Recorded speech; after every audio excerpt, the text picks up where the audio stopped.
Welcome back, survivors, and this time on stream. So we are back in Kingdom Death Monster with the playthrough where we just finished off the fight against the Butcher. And like I said, we're playing on stream. I'm not sure. This is an experiment. I don't exactly know how well this game will lend itself to streaming. There will be people chatting, like Beta Dungeons. Long time no see. We literally just played a game. She's joking around. Funny person, eh?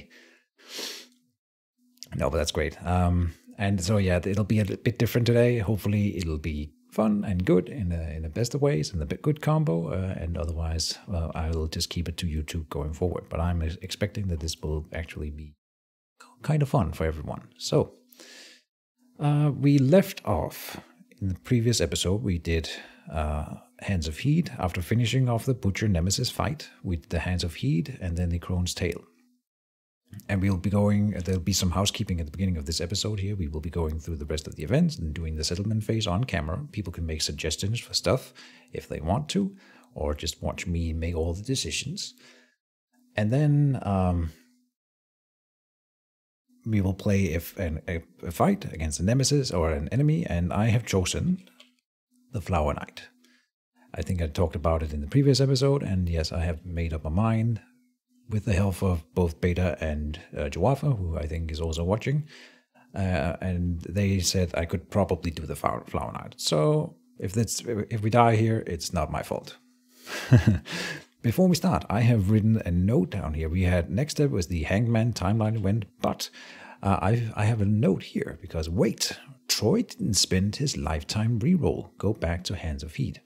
And those who watched the previous episode will recall that when we did the Hands of Heat event up here, I nominated Troy, and then I think we rolled, must have been 1 or 3 here, and then you lose your guy.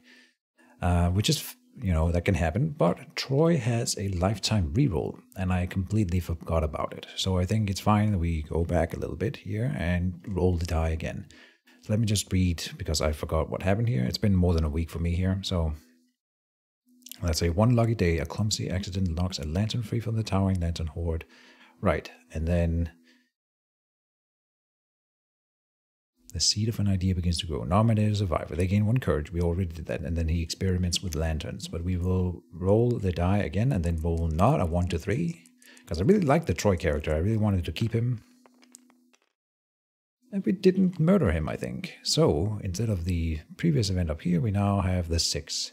The survivor vigorously shakes a lantern and holds it watchfully. It bursts into blue light with a distinct hissing sound. The lantern grows hot in the survivor's clenched hands, burning their flesh.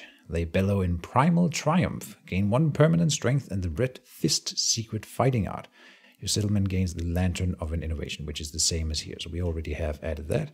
But instead of killing Troy, he is now alive. And have lost a reroll, but if I could choose, I would take this fate. +1 permanent strength, not too shabby.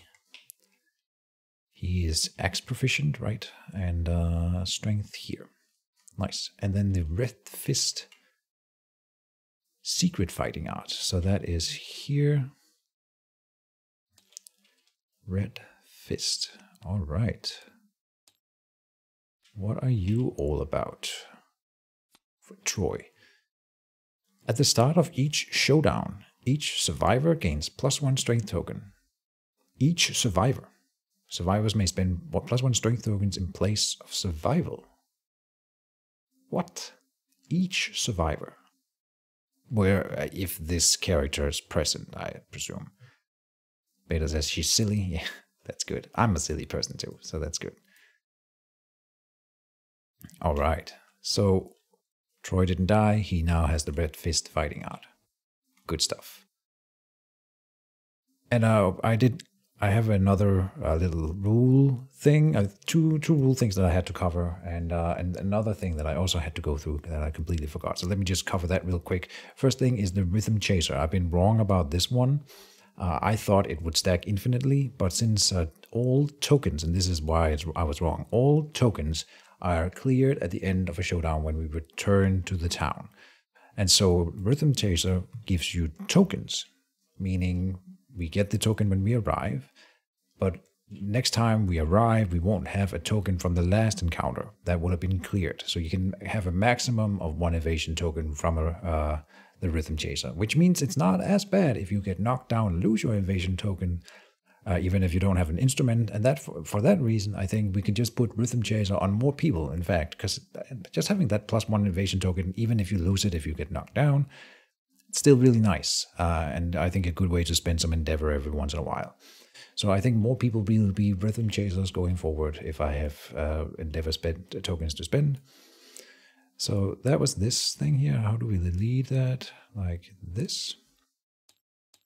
Right. Then I talked about the rule of death in the previous episode, I think also. And the rule of death is when there is a rule ambiguity, then you have to choose whatever is worst for the survivors, but not necessarily when there's a choice, only on rule ambiguities. So if there's a choice of like, the example that was given for one of our commenters was that if you have a creature or an enemy monster that has 2 optional paths that are both fulfilling the requirements, then I still get to choose, and I can choose the one that is better for us, because that's not a rule ambiguity.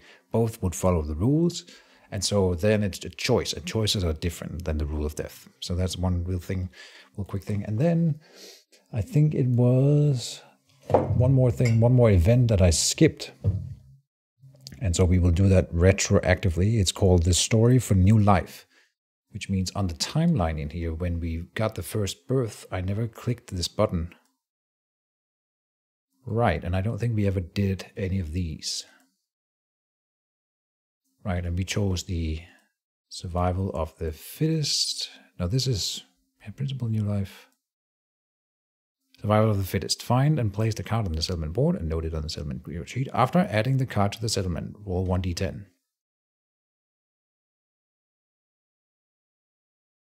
Oh, this is for the parents of that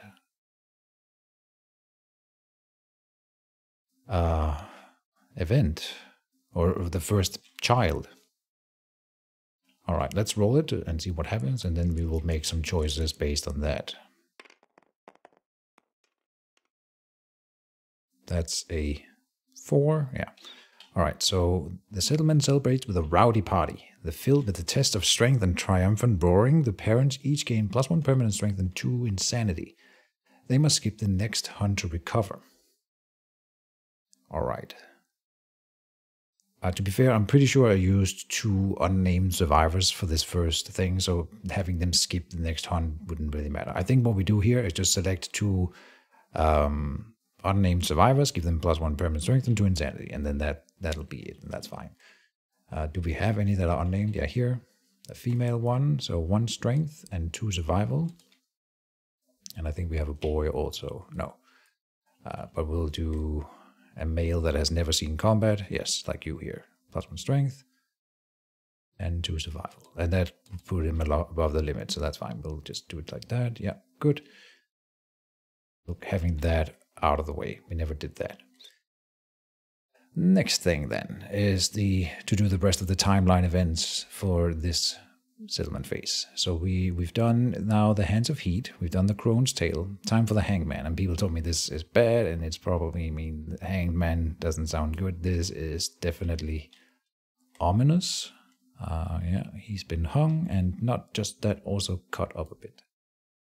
So, the Hanged Man. Suddenly, the mutilated body of a fellow survivor hangs in the center of the settlement. I guess we are back in the settlement then. Their life snuffed out and put out on display in a horrific fashion. Your ears become flush with a dull ring, and panic and fear creep into your mind as you struggle to comprehend what just happened. Reduce all survivors' survival to 0. What? Okay then. Thank you, game.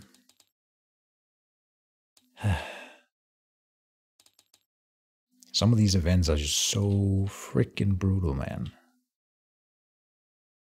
Oh my... Oh. 2 minutes, I'll be... Oh no, 10 seconds, I'll be back. I hadn't connected my laptop to power.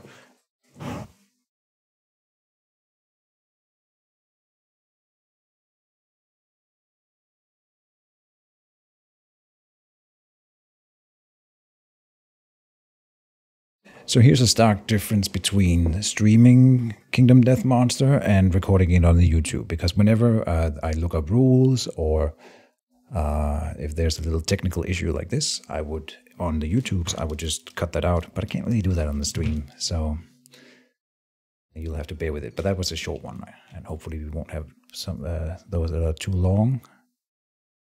And we will need to see the next page over here. All right, so then they moved to investigate. And we didn't lose a survivor, I guess, yet. So many things. A tall, grim stranger stands before you, with deeper eyes and blacker than any you've seen. In its hands, a lantern with a distorted face emits a piercing light and a deep reverberation that fills the folds in your brain. With slow, soundless steps, the stranger advances. You call out in fright, but you cannot speak. The only sounds that can be heard within the light of a bizarre lantern are those emanating from it. Outside of the light, no one notices the stranger. They talk in shocked and frightened tones around the hanging corpse, unaware of the danger lurking behind them. All right. The art again in this game is just so great. He looks like a witch hunter of a sort. So there's a special showdown here. Oh, jeez. We might not have to, we might not get to fight the Flower Knight then. I might be wrong. Within the soundless, reverberating pocket of light, you bear witness to something even more frightening than the events leading up to this moment. Nominate a survivor to get a deranged expression. All right. Who wants to be deranged? Expression. I think we'll take a new character here. We've got 3 unnamed. All females. Okay. We should try to get some males into the settlement. You are... Oh no, that's not how that works. We will go and say back to settlement for Genos here, sure. Spawned the unnamed survivor. I don't know if we can... Yeah, I'm not supposed to... I mean, I didn't plan on doing this, but whatever. Beta Dungeons. You are now in my game, and you are deranged. Oh my goodness. Oh, no. That was in Discord. So, disorders in here. Oh, I did a bad. Not what I wanted. Or we can reset it.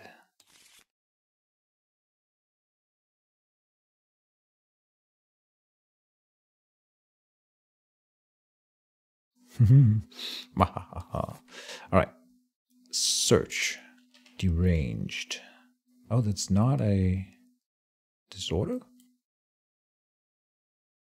Get a deranged expression. Oh, maybe I'm wrong. It might not be a disorder. So let's just say that we nominate Beta Dungeons. The deranged survivor then stands limp, their face staring blankly at the ground and the faces on the ground staring blankly back at them. Sensing something amiss, the grim stranger stops its approach just inches from the deranged survivor. You can't hear it, but you can feel it. A confident laughter that splits the deranged survivor's face nearly in half.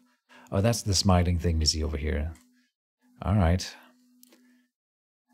You are filled with a desperate wonder as you watch them find something terrible and dark within themselves. Transformed by the intensity of the situation, the deranged survivor's expression is forever changed.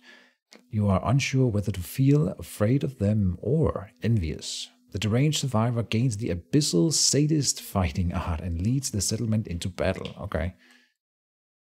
Was it a secret one? No, just a fighting art. Sadist. That sounds fun. Go over here. Abyssal sadist. My god. The first time you wound the monster, each attack. Okay. Each attack, so that's several times per encounter if needed. Gain 1 survival and 1 insanity. Nice. Ignore the effects of the fear of the dark and the prey disorders. Alright, just purely positive. Sadist hype. Yeah, this is just Beta Dungeons' personality, so this is so perfect. Okay, so then the Manhunter is intrigued with the settlement. Add X, a special showdown Manhunter to the following lantern years on the timeline. Then have a special showdown with the Manhunter right now. Rules for the Manhunter's level are found on its showdown page.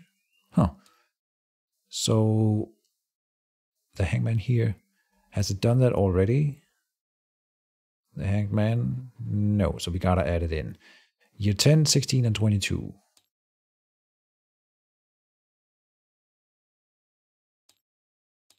Hanged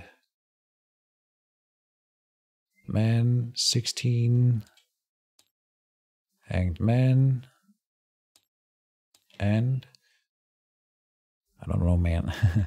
Alright, so if any of those in chat knows how the special showdown works, maybe they can walk me through it. Otherwise, it seems to be written here. Special showdowns interrupt the settlement phase, yeah. After they conclude, the settlement phase continues where it left off, regardless of victory or defeat. Heal all light and heavy injuries from the remaining survivors and remove all tokens. Do not repeat any steps of the settlement phase. Okay. Heal all light and heavy injuries from the remaining survivors and remove all token.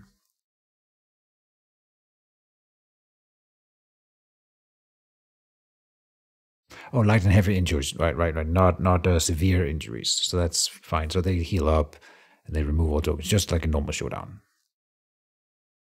Do I get to decide who departs? Or is it the same team as last time back? Showdown during settlement phase and you remove temporary tokens like bloodied. And I'm assuming I get to depart as normal, right? You can send out whoever you want. Yeah, okay. Let's start by clearing the old showdown. So that might just be an episode then for the YouTubers here. We'll probably cut it after the settlement. I don't know how we're going to do it, but this is an entire showdown, so it may take up a lot of time. We'll see.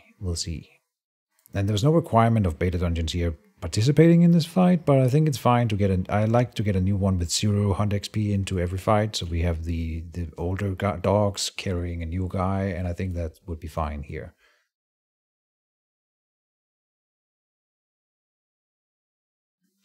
Severe sounds like broken backs, exactly, yeah.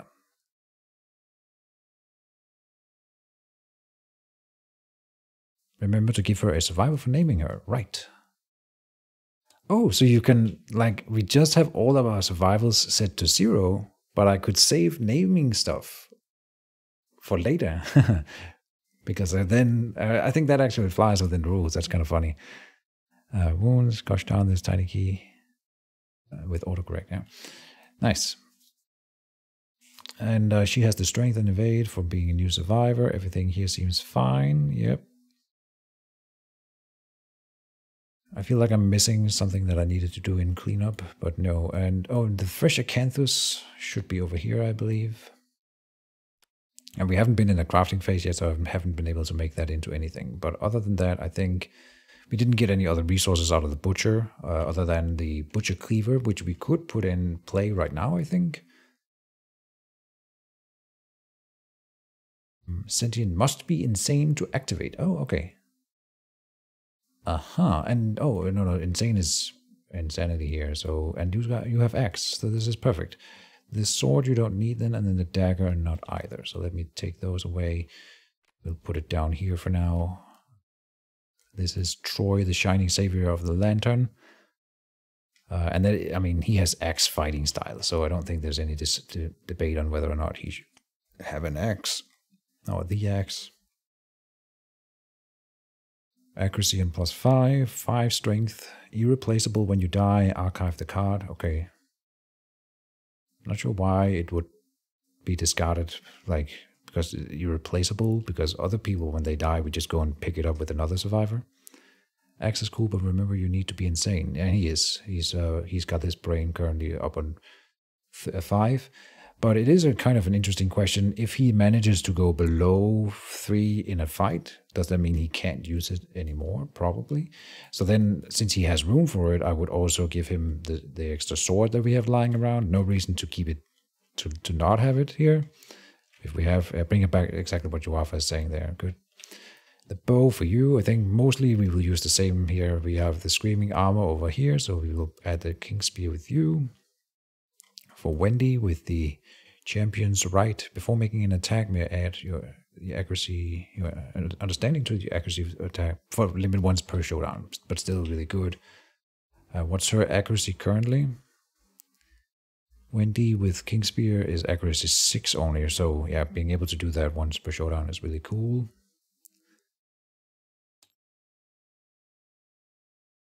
Alright, so we are departing, we are trying... Oh, did someone get this flower addiction? I never really figured that one out. Hold on. Boop, boop, boop, boop. Someone got that flower addiction. I forgot who we were supposed to give it to. The crone's tail. If we go to the end of that one. Nominate a survivor in the settlement. The survivor grasps the ghostly blossom and gains the sleeping vines rare gear and the flower addiction disorder. Alright. I guess we have to add this on to that specific character. I don't think, no. When you die, cursed. What does cursed mean? A flower blooms from your corpse. Add a warm virus to the timeline next year. You are the guest. Oh. How do I assign that to a character then? I think we will take another unnamed survivor, or like Atreyu here. Let's take Atreyu. Owner of sleeping... What was it? I might even just put it there. Sleeping virus flower. Since it's kind of tied to him. And then he has... We need to spawn him real quick. Put him up there. There's so much housekeeping to do in this game sometimes. It's fine, but it takes a lot of time. He may only depart to hunt the Flower Knight. So when we do get to the Flower Knight, we will have to bring him. Or we should bring him to get this cured. Back to settlement. He's not coming right now. He can't go on this one then. So Beta, you will join us again. Boop. Then we have a bone dagger for you, Beta. We could give you another bone dagger, why not? So these are the only kinds of weapons that can be dual wielded because they have the pair tag. They can only be paired with another of the exact same name. So 2 bone daggers together, that sounds fine. And I'm not sure you would want to roll them both together, but not having the option is fine. Sure. Everything else I think we will leave more or less as is. Are we ready then to go? I think so. So let's say showdown. The Hanged Man. The Manhunter was the one. Level 1, begin showdown.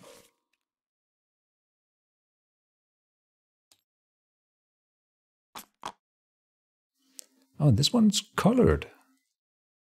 See, I found some colored, or Joafa directed me to some colored figurines, but it looks like they've actually used the colored one for this one. Yeah, this is the same. Alright, so I didn't have to bring in colored figurines for the Manhunter. Really nice. Okay, let's read about the Manhunter. Basically, this guy seems to think that we are the bad guys. It came from a distant golden city. It came hunting to serve some horrifying purpose. It came without remorse, without mercy, and without explanation. It came for you. Instinct, impatience. The Manhunter fires a round. Oh, he's got a gun. Making into the air, making a deafening boom. All non-deaf survivors suffer level equal to brain damage equal to his level, so that's 1 ended monster's turn. All right, that's not the worst instinct, so that's kind of nice. Nemesis encounter. Yeah, so there's no hunt phase. Instead, yep, and showdown setup.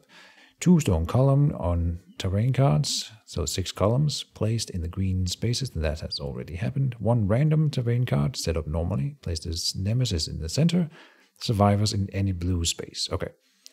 The survivors are taken by surprise, the Manhunter goes first. Okay, so we have a random terrain, and that is a resin dung ball. Never seen this one before. See expansion book for rules. Obstacle, impassable, indestructible. This terrain cannot be destroyed or removed from the showdown board for any reason, and as in action we can push it. Move the resin dung ball 1d5 spaces directly away from you. If you're not fighting the dung beetle knight, the ball is empty and you may move it up to 5 spaces. Kind of an interesting little thing. Set up adjacent to the monster. Oh, okay. So we can still move it around, but theoretically it could stay there. The columns, I forgot. They're just impassable and they are destructible, right? We can be pushed. If we get pushed into this thing, then we take damage to a random hit location. All right. Let's have a look over here. He's got 10 cards in his AI Hunter deck. Here. What is this?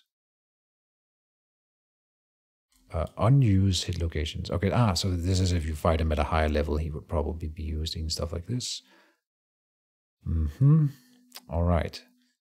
And I don't think I want to set up like this. He goes first. We have no idea what he's gonna do. But I have an idea of what I want to do. We have, let's just see, we'll set up behind him, in case that matters. So green, I want, blue is the one with the bow. No, green is with the bow. That's Mr. Poopy Butthole, Shining Hero of the Phoenix. Troy is our tank, if I recall. Yeah. He's our dodge tank. Oh, we gotta go through all the departing stuff. I always forget. So here we have the timeline. Departing bonuses, 2 survival for everyone participating. So let's do that. 2 there.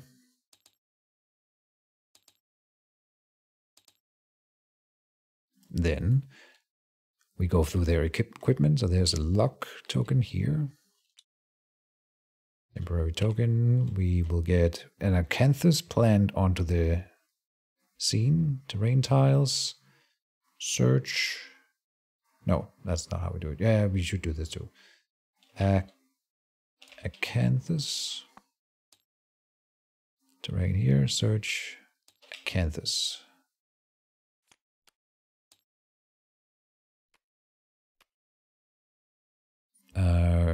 Roll 1d if you have a sickle. We still don't have the sickle. Set up at least 6 spaces away from all other acanthus plants. All right, and I'll put it near us so we can pick it up. 1, 2, 3, 4, 5, 6. Boom. There. That was this one. Screaming here. On arrival, get 3 insanity, so up to 12. Okay, that's gonna... That's going to be problematic at some point, because we had that the Screaming Antelope will kill you if you have 20 plus insanity, and if you get 3 insanity every fight, that's kind of nasty. That could backfire. When you depart, gain 2 survival, so up to the 4, which I believe is our maximum. Yes, 4. There, nothing, and nothing. So everything here is done. Yes. Then over here, 2 more survival for you. And that's it. Rhythm Chaser will give you an evasion token here. Then, let's see, here's an evasion token. Only 1, yep, only 1, because we don't have the affinities to get more. Then the Rawhide Vest will give it another one. Just copy this one there. So our dodge tank is back. We are not able to activate Deadly on the Scrap Sword, but almost. We just need 1 more blue connection. Could we get that somehow? Not currently, I believe. No, that's incorrect. If we move the Lucky Charm over and connected that with a bandage on this character, on the one who has the Scrap Sword. See, we can do that, I think. Hold on. No, then Lucky Charm would not activate. But it would require... No, that's too much. We also need to move the Rawhide headband. And we wouldn't use that with the Butcher's Cleaver. No. But theoretically, in the future, not impossible to achieve. I was still doing arrival bonuses here. On arrival, all survivors gain +1 insanity.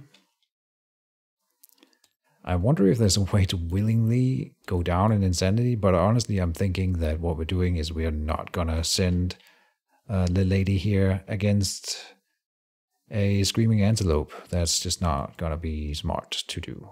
+1 survival for you. I believe you get another one of those from the gloves, indeed. Anything else? The evasion token has been added. At the start of each showdown, each survivor gets +1 strength token. Not to forget, so temporary. Boom. Boom. Yeah, we gotta check all those fighting styles. Yeah. And then beta, I think it's nothing currently. Yep. All right. So far, so good. Then that was all the arrival stuff. Then we need to click next turn just to reset the survival tokens here. And who do we want to start? We haven't set up these guys yet. There. And I think we'll put the dodge tank there. That would be Troy, indeed. And Beta can sit in there. So hopefully he doesn't do like an area attack. That would suck. No, but the plan I had was to do this. So then I don't know what's going to happen actually when he activates. We can put this thing here. No problem. And we can even go here. And I wonder what he will do. He's probably going to move into the stone column here, and then that would make him break it. So I think this is better. I'm thinking about how we can set it up so that I get to flank him if he moves to us, right? So I kind of want him to break the stone column, so I think this is better there, and then we will just move around and flank there. Yeah.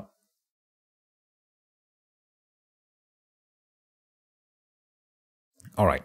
Then we're ready to start, I believe. Did I put all the stuff on? One random event, terrain, yep. Manhunter goes first, and then we go into Aftermath, which isn't relevant right now. 3 to 1. Draw the first Manhunter AI card, and wish me luck. So listen up, he says. Pick target, closest non-death threat field of view. That facing is in front of him. Field of view is 360. So everyone is in field of view. Closest would be, let's see, 1, 2, 3, 4. 1, 2, 3. Oh, that's Beta Dungeons. Oh, no, the resin dung bowl blocks line of sight. Yes, and so does the pillars. I don't think he can see anyone. Oh, he might be able to see Troy here. Yeah, I think so. I think he's in field of view. But I'm pretty sure the beta wouldn't because of the dung ball there. So then he moves and attacks the target. And then after damage, something happens. Boxes your ears. If the target isn't already deaf, they suffer the death severe head injury. Okay. If you just do any damage. Nasty. All right. At accuracy 2+. Okay, so he would move over here, and I'm fairly sure that when we have stuff like this one said it was indestructible, so he can't destroy that. But the stone columns are not indestructible, so they will be destroyed by monsters moving through them. And then he is going to attack Troy. Troy, being our dodge tank, there's a chance that he can avoid this. Oh, and I wanted to set up the acanthus near us, obviously.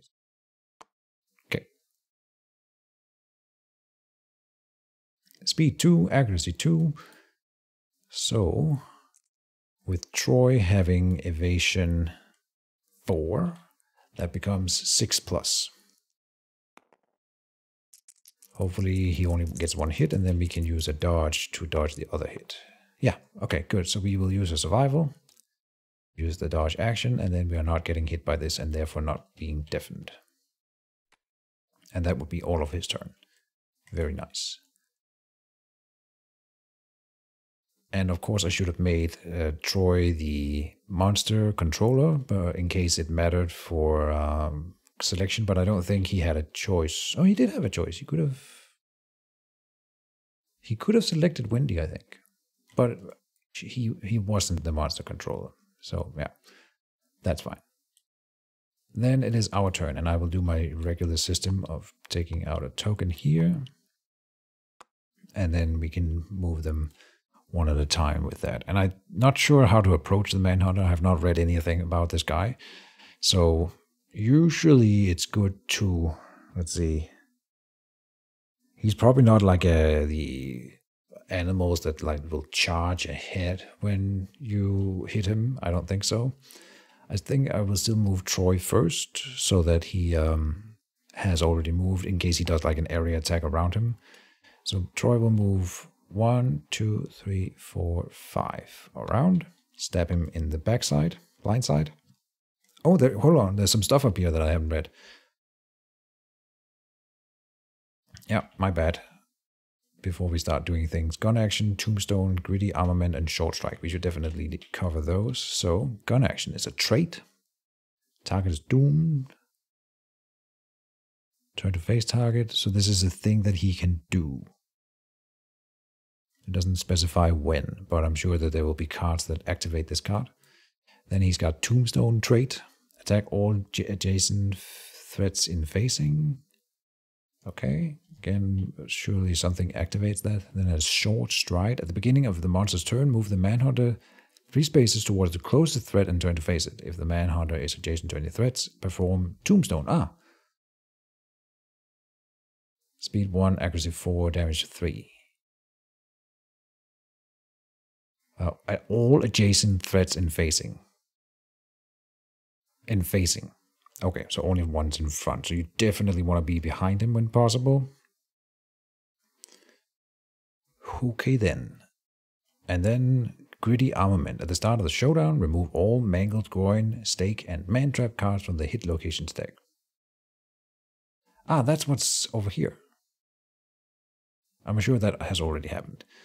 If the Manhunter is level 3+, shuffle the 4 stake hit locations into the location deck. In addition, if the Manhunter is level 4+, hidden traps lie underfoot, shuffle 3 man-trap hit locations into the hit location deck. I'm sure they have already been removed, but I am now going to search.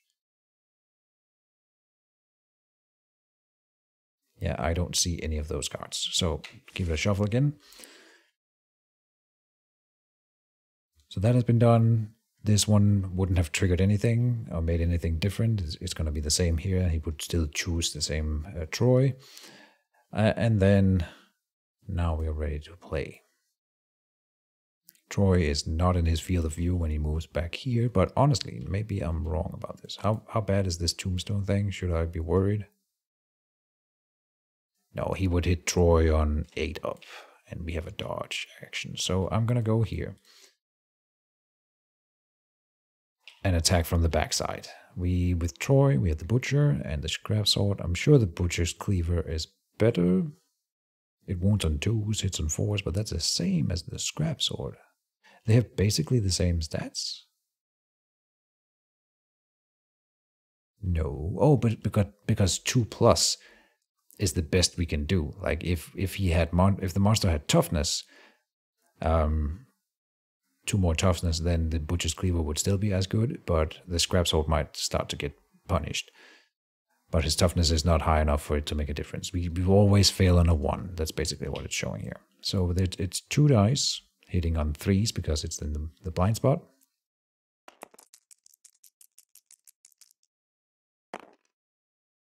And we did roll a 1, but we got a 4. This is not for wounding, but for hitting. 1 hit. Drawing 1 hit location card. Gritty build. If we wound, there is something. Oh, we get a strange resource. Nice. And we just need to roll a 2. Alright. Sounds doable. Good stuff. So we wound. You knock something out of one of the Manhunter's many pouches. Gain 1 red wild strange resource. Search. Oh, it's right there. Maybe they put them on top, the ones that are relevant for the fight. It's a consumable. May consume and archive this to get remove 2 bleeding tokens and gain +1 survival. Yeah, nice. But of course, I would like to bring it back to the settlement and hope that it provides some sort of crafting later, because this isn't like super, but I mean, if we get bleeding, then sure. And then we will give him a wound like that. So that was Troy's turn. Then we will take the blue token and place to the right, showing that he has moved. Then I think we should do the spear. Oh, yeah. See, I keep forgetting to set up this slam combo. We need to move 4 spaces and stop adjacent to the monster. Yeah, so no, I think we move her last if possible. But Mr. Poopy Butthole should be able to hit from here. Yeah. I'm not really sure about the line of sight rules, but I believe it's from center of square to center of a square in the monster. I'm fairly sure, which means we can draw a line through here, not touching any terrain. That would give us line of sight to the Manhunter. So then we look at Mr. Poopy Butthole. Catgut Bow is 3 dice because he has +1 speed from something. Hitting on 6s, even with the extra accuracy. Damn. He must have some evasion, this guy. No? Huh. Alright. I'm gonna trust the calculation here. Catgut Bow hitting on 6s.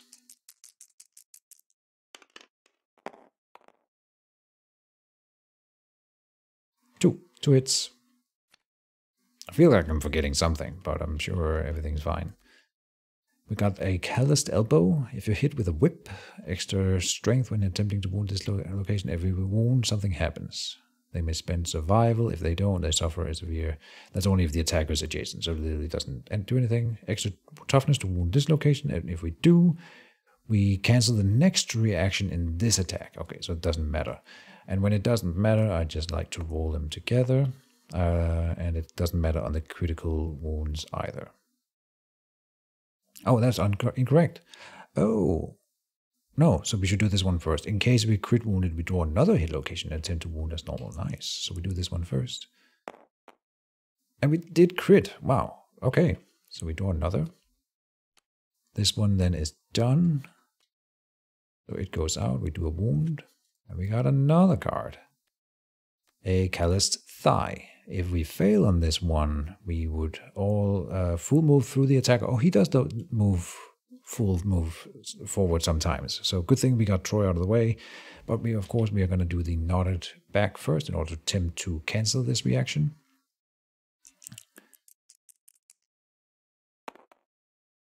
And it's 2+ toughness. So Catgut Bow normally runes on 2s. Okay, which means we would still wound on this location, cancelling the next reaction, and we do a damage to him. Okay, this is going very well. Then we attempt to wound this one here without a reaction on it. And we got a critical hit. Okay, the Manhunter stumbles. You may spend 2 survival to tackle the Manhunter and knock the monster down. It doesn't specify that I have to be adjacent in order for that to work. We could call that a rule ambiguity and say that that should probably be ruled against the survivors. Here for rule of death, I don't see how we could tackle him. No. That won't work. Not when we're shooting him with a bow. Yeah. But we did another wound. 3 wounds in 1 bow attack. Pretty damn decent. Then Wendy will go because Beta is actually locked in here. She can't move at all. But green has moved. Now we are moving red. Red then is over here. Anything noteworthy that I need to do? I don't think so. So we will do... Is it too early to do Champion's Right? I don't think so. We will put this token on here to show that we are using the Champion's Right, adding understanding to accuracy for this attack. That's 1. But that's fine, meaning we get +1 accuracy for this one attack. Spear is 2 dice. Hitting on 5s then. Getting 1 hit. I'll take it. Hunter's Hat is impervious. Okay. Reflex says move the Manhunter towards the attacker and turn to face. If adjacent to there's a knee between your legs. Okay, nice. Attacker suffers a severe injury to the groin. Okay, but we are not adjacent currently. But he would move first. So yes, we would be. Oh.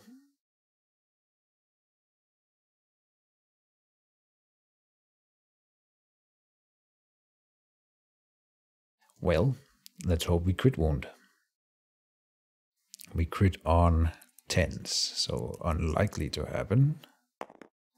Didn't. There's no way to avoid that severe injury to the groin. With a +1 to the assault. Okay, that's nice at least. So then it's less harmful, but still. This could be an instant death. Fun. Yeah. Okay, full move towards. Turn to face, already happening. Then if adjacent, we are. There's a knee between your legs. I can't figure out if the adjacent here is supposed to be before we move, but it comes after in the text, so then no. Attacker suffers a severe injury with a +1 to the groin. Right, please don't die. To the waist here. Fun. For being kicked in the... Yeah, in the groin. Oh, 3, that's 4. Intestinal prolapse. Your gut is gravely injured. You can no longer equip any gear on your waist, as it is too painful to wear. This injury is permanent and can be recorded once. Gain 1 bleeding token. I believe that we have some cards up here. Disorders, vermin, severe injuries. Intestinal prolapse. Okay, I'm unsure what happens to her current waist equipment actually. So you can no longer equip any gear on your waist. Some of them will say that we have to delete whatever is worn on the waist at the time. I'm unsure. I mean, it's not a huge punishment. So if anyone in chat knows, please let me know. But definitely, I think it would be deleted. But I'll put it right here for now. So then waist would go down to 0, right? And then with the rawhide armor, what happens with that bonus? Add 1 to all hit locations, but now we don't have the rawhide armor anyway. I don't think it would go down. Maybe this one doesn't even go down. I don't know. And again, if this was on a recording, I would just pause. Oh, I did it to the wrong character even. It's on the red character. Never mind, hold on. It's over here, which is even worse. Because we have the screaming skirt here. Oh, we get +1 to severe waist injury roll results. So never mind. This is not the one that happens. We are getting to the 5. Warped pelvis. Your pelvis is disfigured. Suffer 1 permanent luck. Oh, that's nasty. Oh, but you still crit. No, you can have so low luck that you literally cannot crit hit. So that would make this possible for this character to crit hit. The injury is permanent and can be recorded multiple times. Gain 1 bleeding token. Okay. But I'll take that over the other one we had.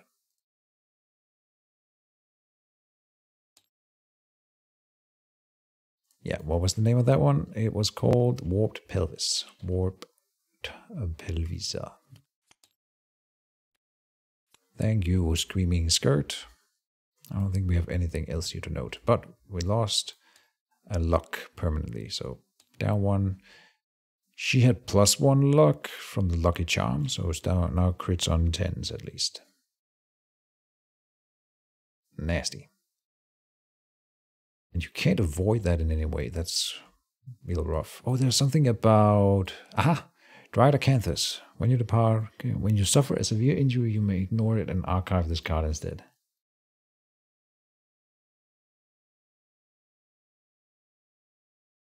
I mean, this one can make you avoid death.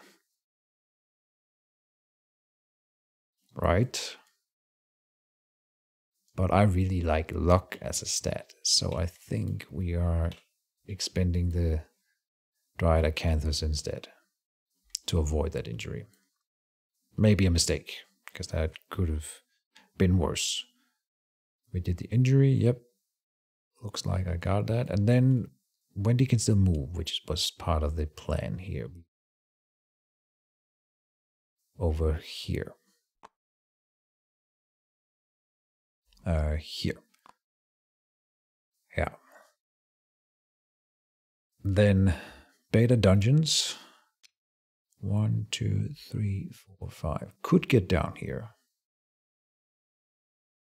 And this is not in facing for the purpose of if the Manhunter is adjacent to any threats, perform Tombstone.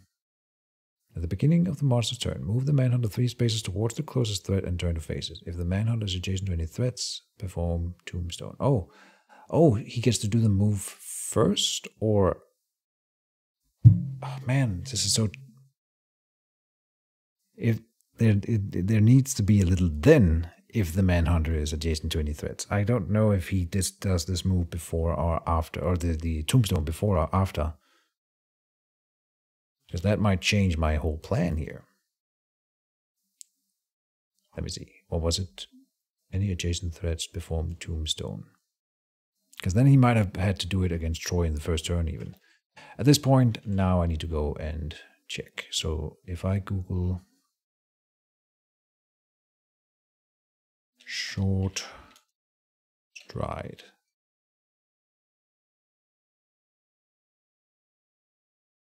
No, nothing. Short stride. Okay, I am writing it correctly. I'm on the wiki here.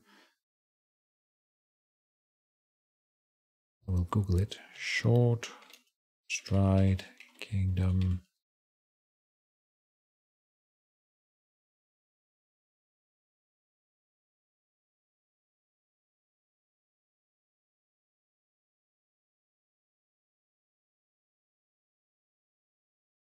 Yeah, okay, people seem to have concluded that he does short stride and then the tombstone. If there are any joys. Fun. Where is it? Here. Which means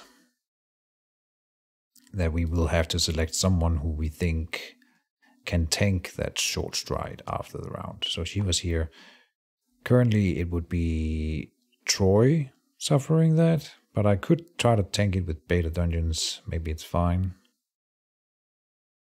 I mean, I don't want to tank too much with her, but at least she's a little bit more expendable than everyone else.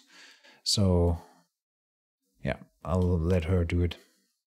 Move in, go there, then hit with Bone Dagger. It would be kind of fun, wouldn't it, to just roll 6 dice here and see what happens. There's a good chance that she ends up drawing a trap, but she hits on 7s, so it's unlikely. I have not been surging at all, but we can still do that, I think, out of turn. I should really have been... Yeah, see, it's been like a week since last I played, so I forgot about that. We should surge way more. Dang it. Alright, but we might do that with the dagger here. Right now we're rolling 6 dice.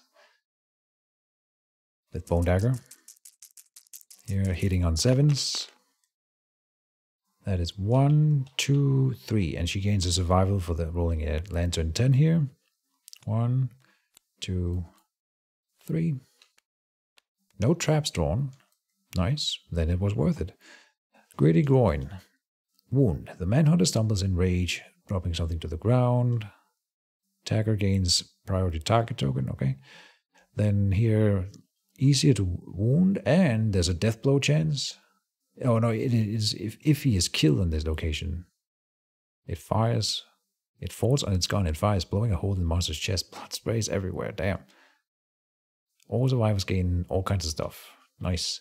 And failure over here would mean that a full move. That would maybe be good. If he full moved, he would be up here, and then it would be Mr. Poopy Butthole that got the short stride. Okay, let's start here.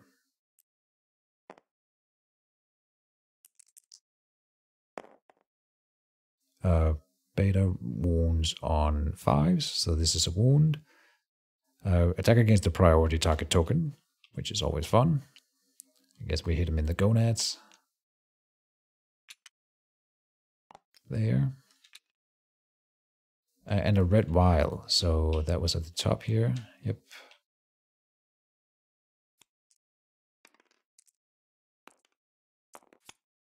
But there. Then we do a wound and discard the card. Oh, archive this card. No, that is if we... Oh. Okay. I deleted it, but we're only supposed to delete it if we do the critical hit. It's fine. I mean, what are the chances we would draw exactly that card later? I should go back. We hit Control Z, then it should reappear. Doesn't take too long. There it goes.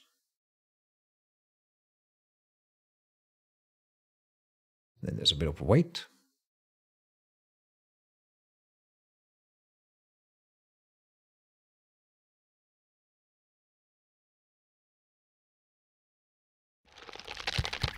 Oh, Billy Bad Aim with a 2-month subscription. Thank you so much, man. And good to see you too, sir. I don't know if you know this game. It's called Kingdom Death Monster, and we are fighting the Manhunter, this boy here. He came to our settlement, and he didn't like what he saw, so he decided to murder everyone, as is people are wont to do in this world. And I love that emote that you spam. It's like a little birdman. Oh, here we go. So we are still wounding this guy, by the way. We did the Hunter's Head, finished that up. That was a reflex? No. Did I not save that other card then? I feel like I'm throwing stuff around. Alright. On to the next one. -2 toughness to wound dislocation. Really nice. So, Beta wounds on 5s, and he has -2 to this one, which means we wound at 3, so he gets a wound. Very nice. He's almost dead already. We just started. This is the first round still. So that's really nice. But here he might end up punishing us a bit. No, we wouldn't. Yeah, we wouldn't be grabbed at all. He wouldn't pass through us, but could still be bad. Oh, we get the crit hit. Critical wound. Roll 1d10 and add your strength. If the resolved is 6 or higher, the Manhunter is knocked down. Okay, so first of all, he takes a wound. Man, a crit. Add our strength. Beta's strength then is 2. 5, so we got it. Knock him down. Man, he is just being bullied, this guy. And you know why that is awesome? That is awesome because our turn would normally end right now, but we have a surge action that we can perform for 1 survival. And then we can attack with all the 6 dice from Beta again. And because he's knocked down, we now hit on 3s. So Beta, murder him. Hitting on 3s, that's 1 that isn't a hit, but 5 hits. And he cannot do reactions here. But he can do traps, so this could be bad actually. I didn't think about that. Do we draw a trap? Yes, of course. Ah, I did a dumb. I should only roll 3 dice here. All survivors are doomed. All survivors within 2 spaces of the Manhunter suffered knock 3 directly away from the monster. Perform gun action, target the attacker. Ah, so this is how you get the gun action. Yeah, so the entire attack is cancelled because I fucked up. I shouldn't have done... I was so excited. But we shouldn't have attacked with 6 dice here. Let me find the trap again. God damn it. Greedy. All survivors are doomed, meaning no reveals or anything, or survival actions. Then all survivors within 2 spaces of the Manhunter suffer 3 knockback. Within 2 spaces. So that is Troy and Beta. Get knocked back 3 over here. Troy would get knocked into the stone column, which there's a special rule for this. When a survivor collides with this, stop their movement and archive the terrain. They suffer 1 damage to a random hit location. Yep. So we roll a random hit location for Troy. He got hit in the body, taking 1 damage there. All right, and that destroys the stone column.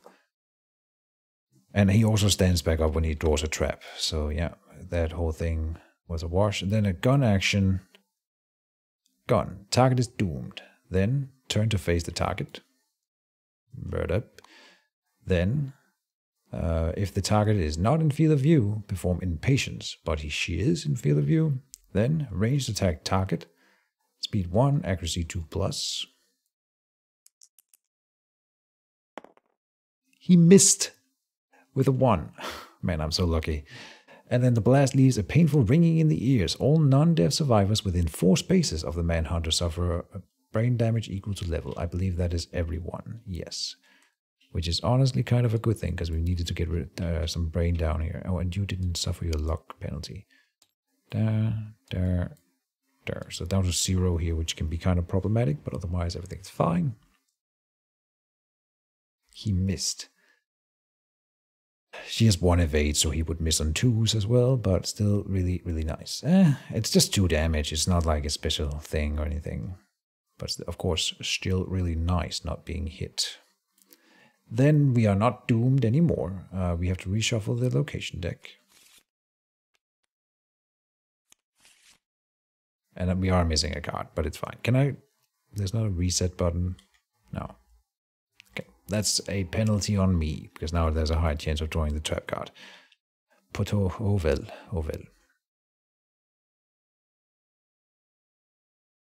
So we're not done with the turn yet. We can do stuff. We can spend survival actions. And then, let's see. We would not be able to attack him, but we could dash with someone to get out of range. Because right now Troy will be tombstoned. I kind of think that's fine. I think we will not do anything special here. So we will pass the turn. Here, next turn. Making it Troy's turn. Then draw the final AI card. We almost killed him. He is doing... No. Before he even does this, he will do the short stride. Anything here? No. Short stride. At the beginning of the monster's turn, move the Manhunter 3 spaces towards the closest threat and turn to faces. And that is over here. Turn to face him. Then, if the Manhunter is adjacent to threats, perform Tombstone. So that is happening. Attack all adjacent threats in facing. Speed 1. Accuracy 4. Versus evade 4 for Troy means he hits on 8s. Not the strongest attack. But he got an 8, so he hits. Knocking him down. And the question is, do we want to be knocked down or spend a dodge? If we spend the dodge, then that's... Oh, it's 3 damage too. No, we're dodging that. Can't get much worse, and now we're gonna draw a thing and make it worse, of course, but the dodge has been spent. Then he's doing his close line. He says, furthest threat in facing. That would be Troy. I mean, he's really, really close, but in facing, everything down here in front of him is in facing. It may be that he is adjacent, but that is still the furthest threat. So then he moves and attacks target, but there's that little, I forget what it's called again, but there's the little arrow on the card. Here, meaning I can do an action in between. We can still read the rest of the card. He's going to attack with speed 2, accuracy 3, 2 damage. After damage, he will full move the Manhunter forward and target suffers grab. Place a survivor knocked down in front of the monster. Okay. So I think that that's fine. We will surge here in between. Spending a survival from Troy to do an attack before he does his thing. Should be viable. So, with a Butcher's Cleaver, Troy hitting on 4s. And if we could knock him down, it would interrupt the whole turn for the guy. We hit him twice. Butcher's Cleaver hitting on 4s, so yeah. Gritty Belt. And nod it back. Cancel the next reaction, so we want to do this one first. Wounding on 2s. Okay, we got it. So then we have to shuffle the hit location deck and put it there. Cancel the next reaction in this attack. Sounds good. So that, but there's... Oh, no, okay. I want to do it in the other order, obviously, because the reaction here is actually good for us. So no sane man would have done it in that order. Get another. Damon Koenig is here. Sup? I don't know if you know this game. It's called Kingdom Death Monster, and it's an amazing board game. You're free to ask any questions if you have them, and otherwise just enjoy the show. We are murdering a Manhunter, this guy. And you came in just as we are doing some rules questions here, because I'm about to do a wound, and there are no cards in the AI deck or discard, but we are currently doing one. Normally, when there are no cards here, we kill the monster, but he's got one and it's here. So then what happens when he's currently doing his turn? Neat. It's probably on the AI discard like this when I attack. I'm not sure exactly. So there's going to be a brief intermission here where I learn that rule. We will look on the wiki. Wound. Attempt. Then wound.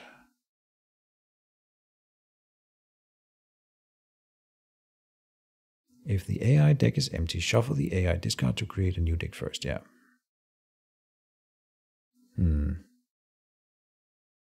Where would we read about this?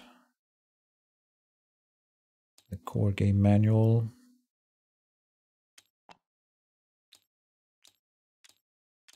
Monsters.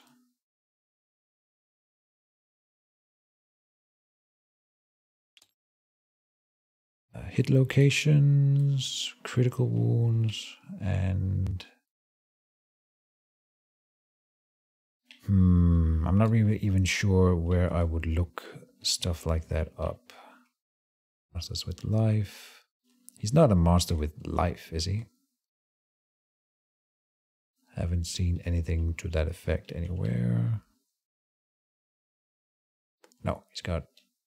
Oh, he gets life later, I think. The L on level 3 and 4 on him. I see. So if they have life...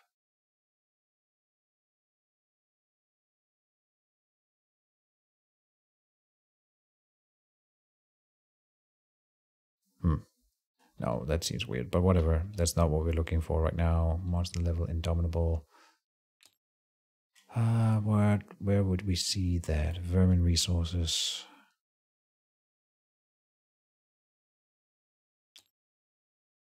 Terrain, hunt phase must be in the showdown then? Showdown phase, yeah. Create a monster, creating the AI deck. Draw AI, playing AI cards. When you draw an AI, you draw the top AI card on the monster deck and play it. If there are no cards in the AI deck, shuffle the AI.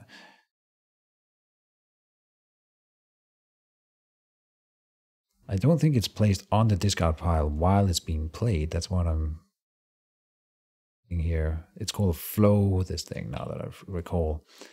So, complete any survival actions before moving to the next monster action. After drawing combo claw. Whenever a flow is reached on the AI card, survivors have a window of time where they can spend survival action, perform survival action, dash, encourage search, which is what we're doing before advancing to the next monster action. This is conditional action.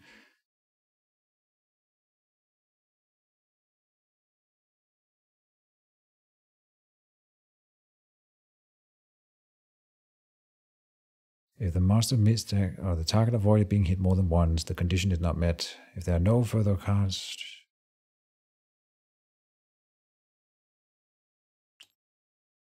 pick a target, common targeting terms, priority target token, move and attack, variance of move and attack.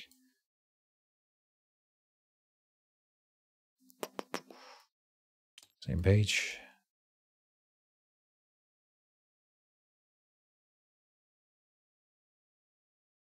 Playing duration AI cards, status, damage outside of attack actions.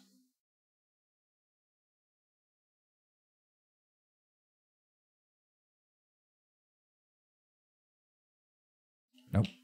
Okay, next page. Collision. Knockdown. Survivor's turn.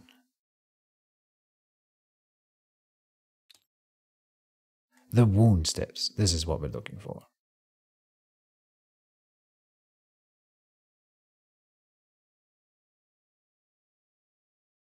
Wound roll, perfect hits, monster evasion, monster toughness, super dance, impervious.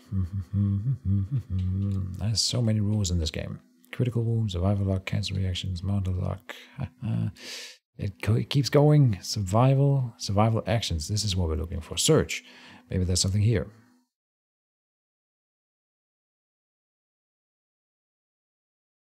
Resolve the results of the search, including monster reactions and outcomes, before resuming the turn. During monster flows. Every flow on a monster AI card, including during flows on either monster or survivor's turn, non-attacking survivors may perform survival actions. The only time a survival action may be performed on the monster is during a flow, unless the monster is knocked down.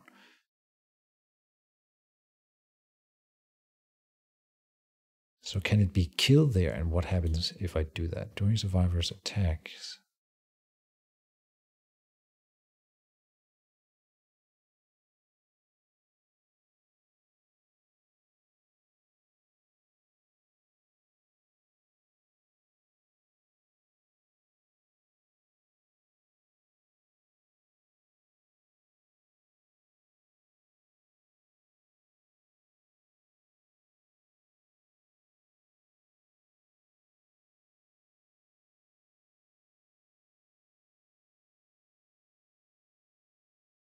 The only time a survival action may be performed on the monster turn outside of a flow, is when the monster is knocked down. But we are doing it in a flow, so that shouldn't affect it. Monster death. A monster is defeated when it is wounded and there are no AI cards in the deck or the discard pile to move to the wound stack. If a wound leaves the monster without any cards in its AI deck or discard pile, it will perform basic. But what happens if it is during a flow? I mean, it looks to me like the monster is dead, and we won. Because there are no cards in the AI deck or discard pile.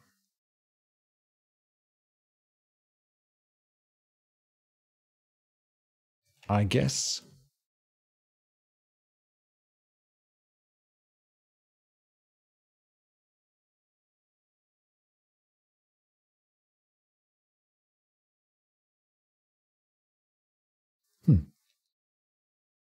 I mean, I won't complain.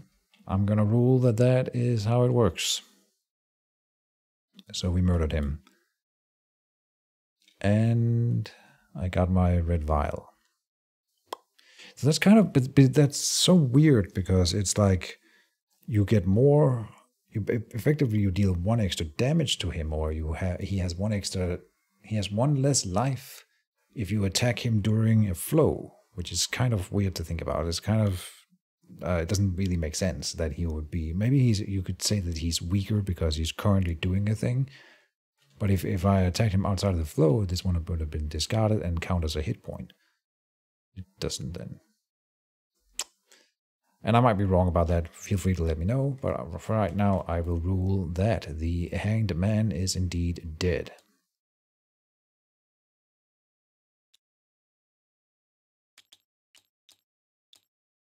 Here. So, aftermath. After they conclude, the settlement phase continues where it left off. Heal all light and heavy wounds, yep. Move all tokens. We gain +1 hunt XP still, okay, and weapon proficiency if eligible, good. Plus rewards. Alright.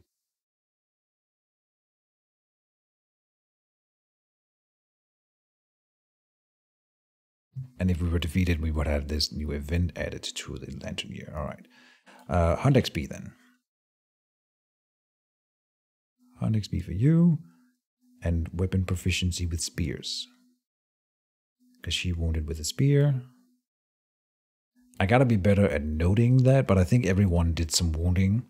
I'm pretty sure you have to actually wound with the spear in order to get the weapon proficiency. And this was a very short fight, but I believe everyone who had a proficiency already got the thing, a wound in with their thing. And so we have a weapon proficiency upgrade for Mr. Poopy Butthole. Very nice. Hunt XP will trigger on Troy, and he did wound with an axe, so he gains axe points. And over here, Hunt XP for Beta, but no weapon proficiency because she's not yet trained in anything. And so even if you wounded with daggers, it doesn't matter. There's no weapon to have trained up. So we do the weapon proficiency upgrade for Poopy Butthole, weapon specialist here. Weapon proficiency. When a survivor reaches its first Hunt XP milestone. No, that's not what I'm looking for. Earning proficiency levels. Weapon specialist / mastery. When a survivor reaches the weapon specialization milestone, they gain the benefits of the specialization card for their selected weapon type. I see. Specializations are advanced abilities that can be used with that weapon. They keep these benefits while their milestone remains filled. Oh, they can lose it, I guess. When a survivor reaches a weapon mastery, it is permanently added to your settlement as an innovation. Oh. The survivor's command of the weapon is so extensive that all current and future survivors of that settlement gain that weapon specialization ability in addition to their own weapon proficiencies. The master will keep the full benefits of the mastery so long as the innovation remains in the settlement. If a new survivor... Oh, no, we haven't reached the weapon mastery yet. We have only reached weapon specialization, yes. When a survivor... If a new survivor wants to gain the benefits of a mastery that is already an innovation in the settlement, they must gain all weapon proficiency levels. Yeah. Okay. Weapon specializations. I see. And where are they? Over here, I presume. Weapon proficiencies archive. We are looking for spear. This is masteries.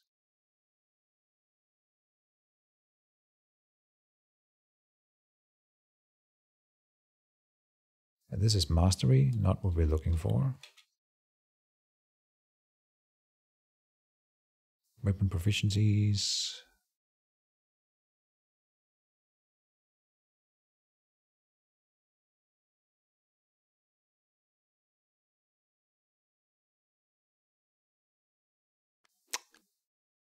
All right. Let's find the spear and read that real quick. Specialization, weapon proficiency. Oh, this is the same. This is not the same. Or is it? Oh, when you flip them, you have mastery on the other side, obviously. All right. So we add that to the track up here. Spears. And I had wondered what those are for, but they are like an innovation slot for spear, for the weapon specifically. So having weapon proficiency with, or specialization with a spear means when you attack with a spear, if you draw a trap, roll 1d10 on a 7+, cancel the trap. That is nice. Discard it, then reshuffle the hit location discard into the hit location deck and draw a new card, limit once per round. Nice. So yeah, spears are good at not triggering bad stuff when you poke with them at range. Makes a lot of sense. I love that. Fantastic. And we can put that, we can copy that down here. There's a space for it.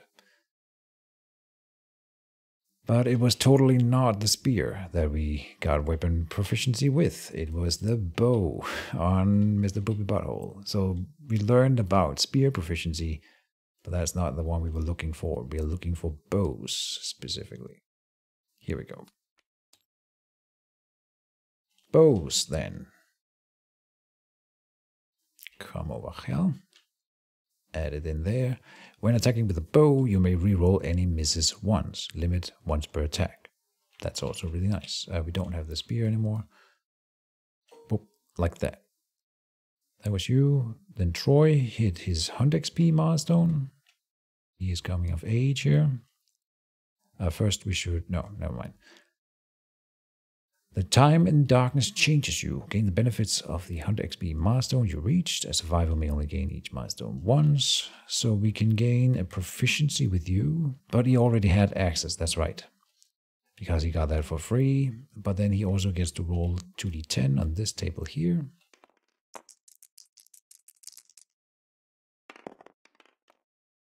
Rolling 16, getting +1 permanent accuracy. Can't complain about that. Let's just see, he was hitting on 4s, but now he's going to be hitting on 3s. And wounding on 2s. So he is like a pure damage guy at that point. Very good. Good. That was Troy. Everyone else has been resolved.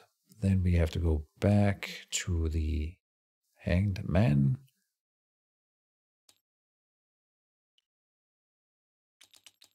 There.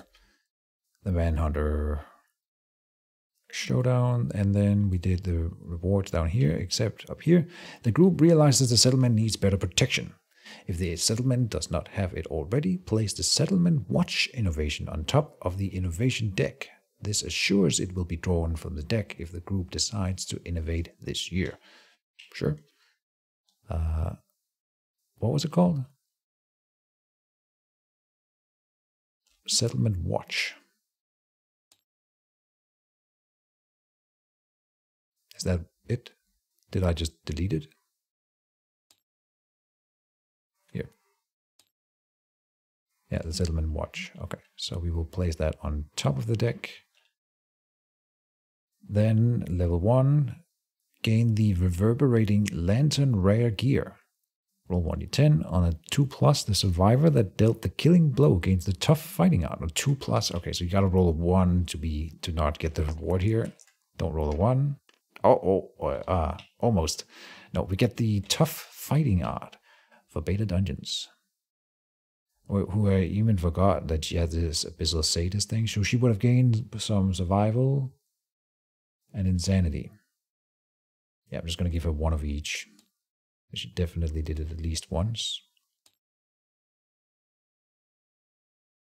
Then the tough fighting art. Tough. There. When rolling on a severe injury table, unless you roll a 1, add +1 to the result. Does not include brain trauma. The result total cannot exceed 10. Alright, that's nice. Other than that, we gain the reverberating lantern rare gear. And rare gear is here. Lantern. What are you? An item, tool, lantern. It's unique. At the start of any hunt turn, before the event is revealed, you may sonorous rest. Limit once per hunt. Okay, I think we would be okay to check what that means. So sonorous rest. It didn't like the die there. Sonorous rest again, please. So if we have the lantern with us then, when we go on a hunt, we say the survivors activate their reverberating lantern. Its unsettling vibrations cause headaches but drown out all sound within a small area. The group can now pause safely while the lantern remains active. Each survivor has time to either rest or tune. Rest.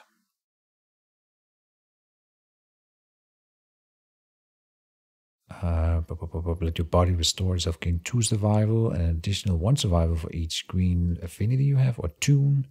Gain 3 insanity and an additional insanity for each blue affinity. And what do we have over here? If the settlement has war room and if the settlement has storytelling. We have neither, but they may be something to look out for. Oh, and it has affinities on it. That's really nice. Green and blue. So it may be useful for more than just that. Very, very cool. All right. And I believe that's all of it. Manhunter Showdown here.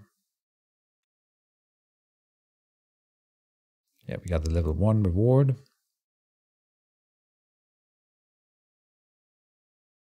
If the settlement has innovated saga when you defeated +3, I roll 1d10. Yeah, we don't. Time to go. All right, Billy, thank you for stopping by. And I appreciate you. See you for some Mage Wars soon, I hope. I think you are in the tournament, so good luck. And if not, then good luck in Mage Wars in general. Then we were doing other things. Now we're back in the settlement. We need to do cleanup, showdown, cleanup, then heal and reset, heal and reset, heal and reset, heal and reset. Not in the tournament. You should be. But it's fine. I know you're new, still getting acclimated. Yeah, I'll be playing my tournament game tomorrow, so be sure to stop by.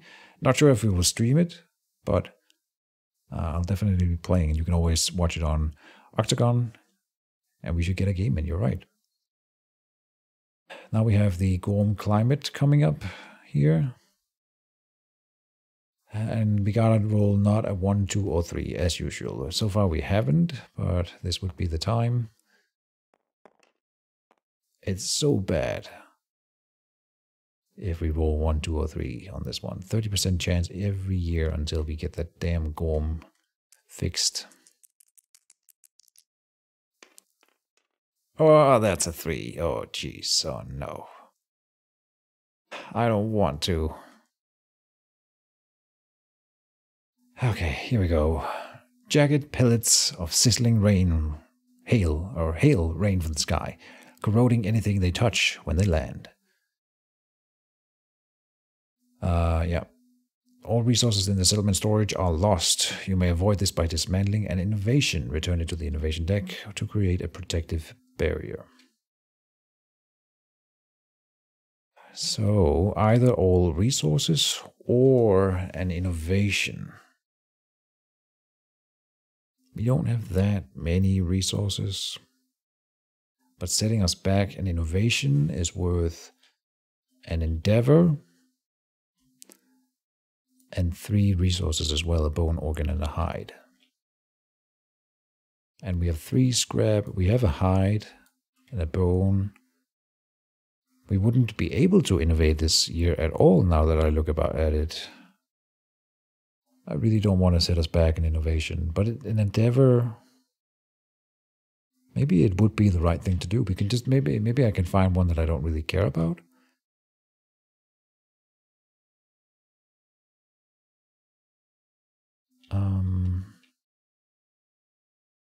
I'm sure we couldn't get rid of language. I'm not sure exactly how dismantling an innovation works.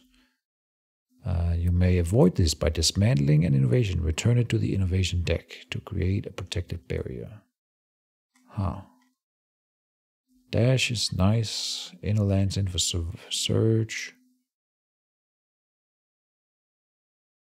See, the consequences of drums wouldn't go out, I think. Heat we can gain for free in some cases. I think I put the lantern oven into the innovation deck. And then I guess we shuffle it, meaning that the card that we put on top is now longer on top. But oh well. And this should be worth more in terms of resources, and then that way we will now have to spend an endeavor, but that's fine. We usually have a few endeavor left over in my experience when we come back from a hunt. So I hope it'll be fine. That was the Gorm climate, and then when we resolve Gorm climate, we always add it to the next year, which is always fun. Gorm climate. Then also a rivalry, as always. If there are less than 2 returning survivors, and I'm just going to say that these will be returning survivors from this current showdown, because that makes the most sense in my mind, and then I don't have to remember who was on the previous one. So for the returning survivors from this Manhunter showdown, we discard a rival, then select 2 random returning survivors. Again, we will do 1 to 2, 3, 4, 5, 6, 7, 8. So it'll be Wendy arguing with... That's a reroll. 8. Beta. Wendy and Beta are having a little rivalry. Then we roll 1d10. That is a crooked die if I ever saw one, so that's reroll. 5.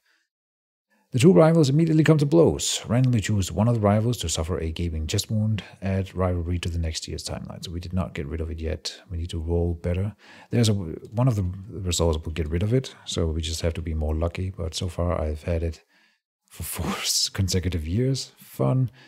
And it's one of them randomly gains the severe chest wound.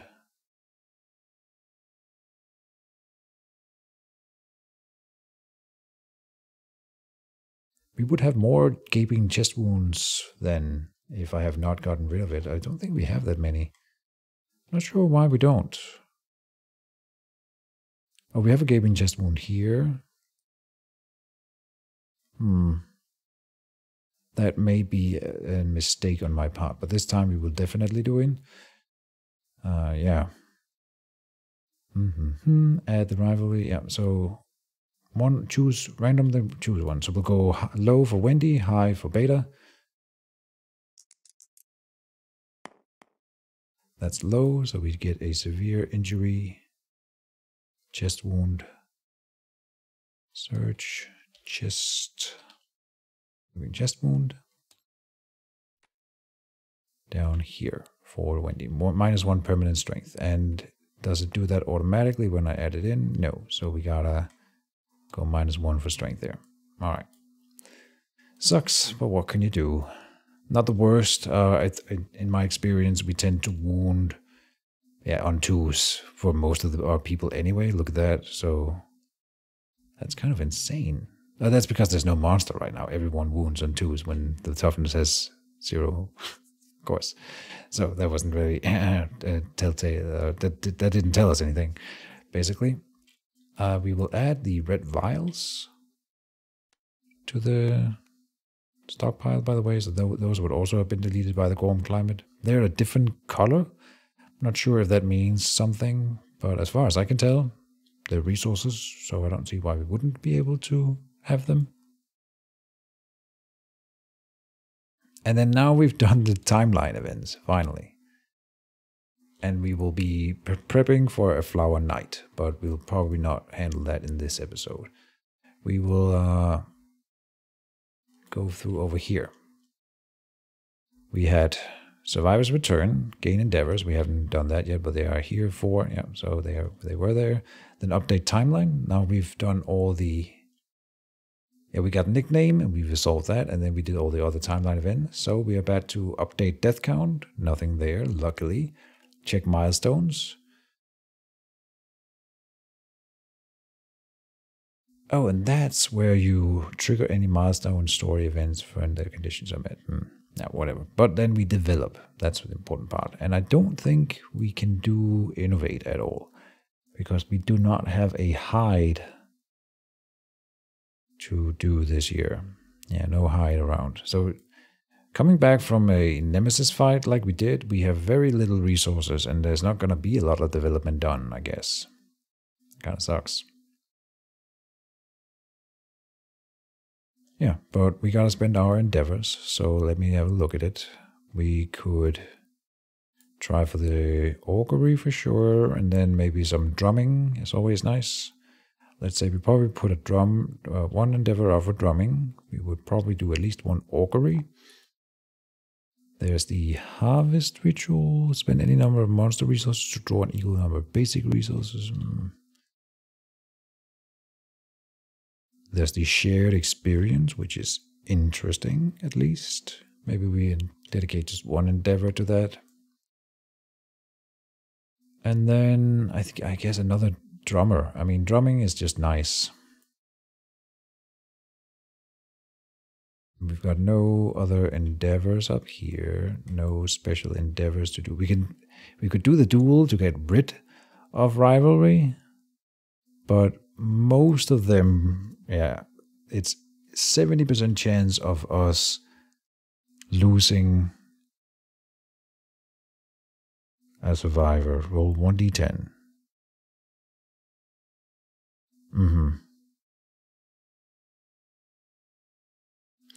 If we roll 8 to 10,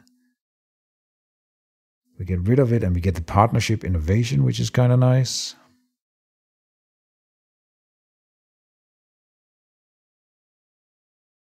See, one of them is Beta Dungeons, who is not the strongest character. The other one's Wendy, though. I would really love to not lose her. But maybe we could do it. If we roll 1 to 2, then they both die. And I would guess that they both could use their lifetime reroll to reroll the first D10, since they're both activating this one together. So yeah, maybe that is the right play. It's 2 endeavors, which is kind of steep, but this one is going to be super annoying if we don't get rid of it. See, but on the other end of the spectrum, if we look up top, the 1d10 up here, it's only the 4 to 8 that makes it add to the next year. We just got to roll 1 to 3 or 9 to 10, and then everything's fine. Then they beat each other up. Neither might made it par, but there's not the thing about add it to the next timeline. Same down here. We even get a little bonus, survival and understanding, and then it doesn't add to the next timeline. So that's 50% every year, 50-50, for it to just go away on its own without me having to spend endeavors and not risking death on it. I don't want to do it. So we are not. I think we do the augury to start. And I believe we have Sansa Stark with her otherworldly luck. She's going to roll on that to try to get intimacy going. So we spend that endeavor token just to have a little chance of something good happening here. She adds 1, so she gets a 6, gaining 1 survival, but I believe... No, she's not at max anymore because she lost all of her survival, so she can start earning it again. With that, that's fine. That was 1 endeavor. I'm not going to do that more. Then 2 times drumming. I think that's nice. We can drum with whoever. Preferably someone who doesn't have a lot of fighting arts already, because you have a limit of 3 fighting arts per character. But I don't see why we wouldn't give it to, like, Wendy over here, because she's attacking with a spear, and so that she has very low chances of actually being hit. Now that I look at it, so instead I want to probably give it to someone new who doesn't have any fighting arts at all. Let's go for this already Rhythm Chaser. Okay.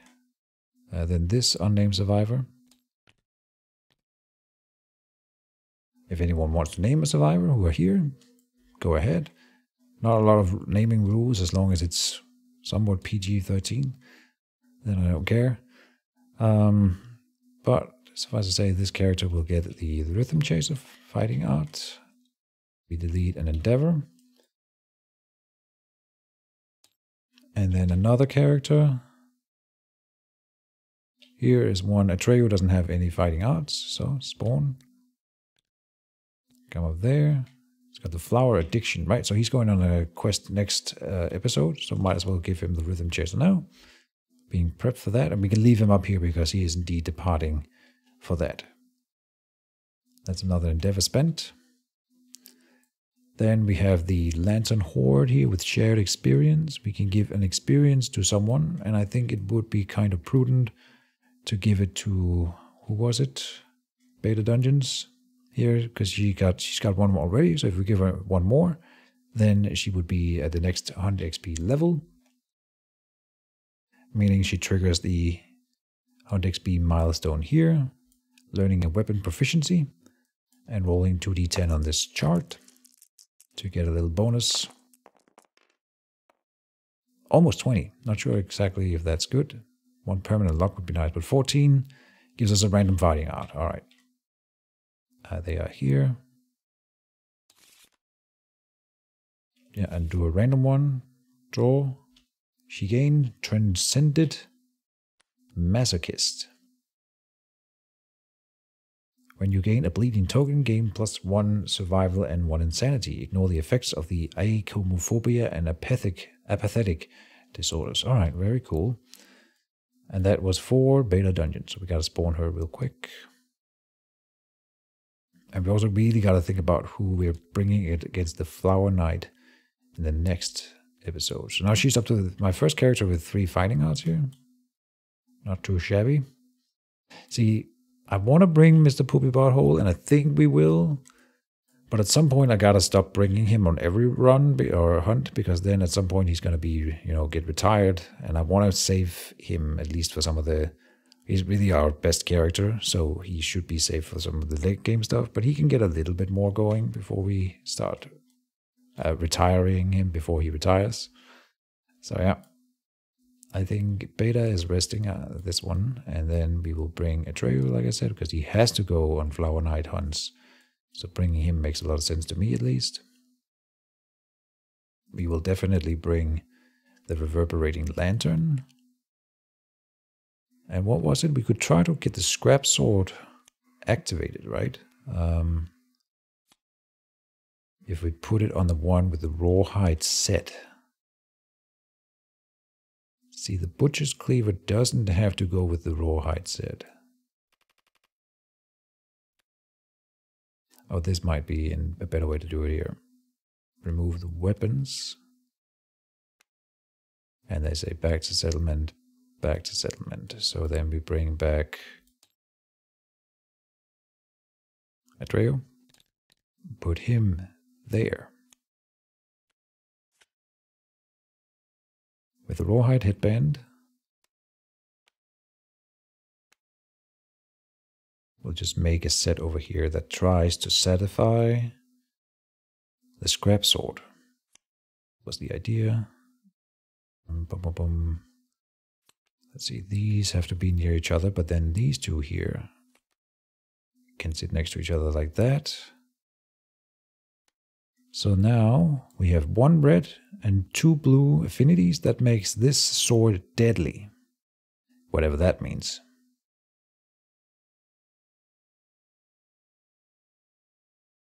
Oh, and a perfect hit, this edge sharpens. Getting +4 strength of the rest of the attack. Nice.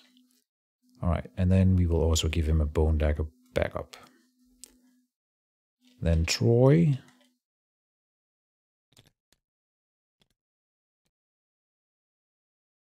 Gets the drum, the monster grease, Butcher's Cleaver, and a backup dagger, because why not? Oh, I'll give the backup dagger to Mr. Poopy over here so that he has a backup melee weapon. I had been thinking that would be a good idea. Yeah, and so then he's not as tanky anymore, but he still is a dodge tank, right? He will be at the same amount. No, he will have 1 less evade because he doesn't have the Rawhide vest. All right. That's fine. Can we make more affinities over here? And would it matter? No. Let's see. It has 1 red and 2 blue. Yeah, so it is deadly. Very cool.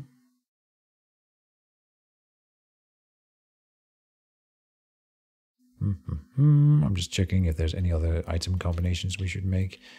Yeah, again, we don't really have a lot of... we can make the fresh acanthus here into another dried acanthus. I like that on Troy, since he's a very important character, so that's nice. And then we don't really have anything else to make, I believe, because we have the same resources we had last time we were able to craft.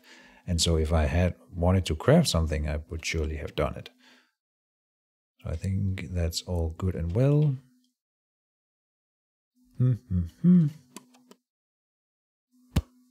I think then this is the team that we will be bringing against the Flower Knight.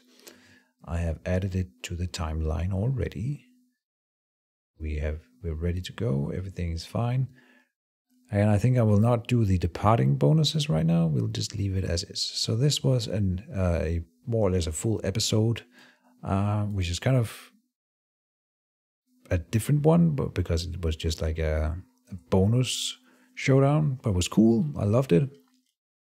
The Manhunter, I feel like we murdered him right quick, but that may be just because we have a lot of strong characters and we were rolling well, something like that. But all in all, I think we're ready to close it off. So I won't do the next part right now, but I do think I want to continue to stream. And we'll just play something else, something fun and chill. So we shall go in here and say save game, save load, Kingdom Death Monster. And then I call them YT for YouTube. Number 6, I believe. I don't know where number 5 is. I guess I saved that one out here. Yeah, okay, let's move that one into the folder. Trying to keep some sort of order on my folders here. And this is also, I haven't shown this yet, but this kind of, I like this system because if we wanted to, could always go back to a different save game and be like, maybe I want to replay a showdown somewhere if anyone's interested in that kind of stuff. I might be interested in that kind of stuff just to see, especially if I was thinking mostly if we had one that was like really bad, you could go back and see, well, could I, with what I know now of the game, could I perform better in one of these showdowns? And also just to sort of have a track of what happened in the various episodes and what stages we were at. It's nice to have that reference material. But close it off there. And for the YouTubers, thank you for watching. See you soon for some more. I'll try to do at least one release of an episode per week. That's the plan. If I can do it. No promises.